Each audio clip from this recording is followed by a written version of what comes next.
Sila talaga yung magka-level pagdating sa banatan. So yan, matinding banat po ang ginagawa ngayon netong si Gadon, Larry Gadon, sa mga taga-suporta ni Sara Duterte at kay Sara Duterte mismo. Ang sabi netong si Gadon, mapapahiya nga lang daw etong si Sara Duterte sa 2028 kung sakaling eto nga ay tumakbo sa pagkapangulo. Mapapahiya ka lang daw. At yun daw yung pinakamagandang pakiramdam para sa mga loyalista na mapahiya nga etong si Sara Duterte.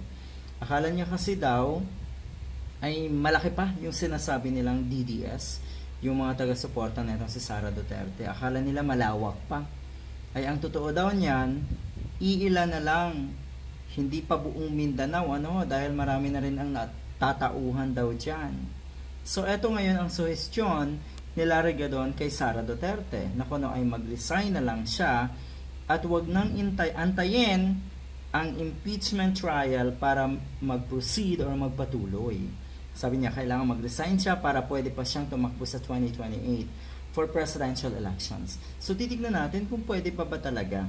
Kasi meron akong nabasa na mukhang kahit siya mag-resign, pwedeng ituloy ang impeachment para on the record, impeach din siya sa Senado.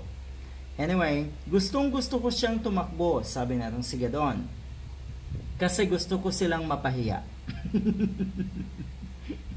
Okay. So yun bang sinasabi natin si Gadon ay deserve ng mga DDS at ng mga taga-suporta nga ng mga Duterte? Sa tingin ko, deserve. Kasi matagal na ko nung nananakot itong mga ito matagal na naghahari-harian. Akala talaga nila sila yung majority. Akala talaga nila porket na andyan sa likod nila ang Iglesia ni Cristo, ayun na po ang kalakhan ng mga ng sambayanan or ng taong bayan. Nako, ay malabo yan.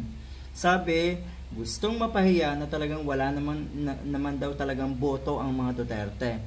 Masyado lang daw silang nagki-claim na number 1, na malaki ang kanilang numero.